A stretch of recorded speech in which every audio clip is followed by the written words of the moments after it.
ظلم و جبر کا اعلان کیا ہے، مجمع پر جبر اور قہر کا ثبوت طاری ہے، بولنے پہ پابندی اور سوچنے پہ تعظیم ہے، اتنے میں ایک آواز بلند ہوتی ہے، یہ آواز زینب بنت علی کی آواز ہے، اور اس آواز نے صدیوں کے ظلمت کرے کے ثبوت کو توڑ دیا، اور زینب بنت علی کی زبان سے گرتا ہوا ایک ایک جملہ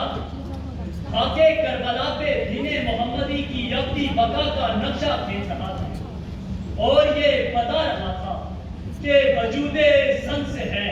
تصویر کائنات میں رنگ۔ جناب اسپیکر، عورت وہ ہے جس نے انسانوں کو غاروں سے نکال کر مکانوں تک پہنچایا، عورت وہ ہے جس نے زرعی انقلاب کے بعد تاریخ انقلاب کا نقشہ بدل دیا، عورت تو خوبصورتی کا استعارہ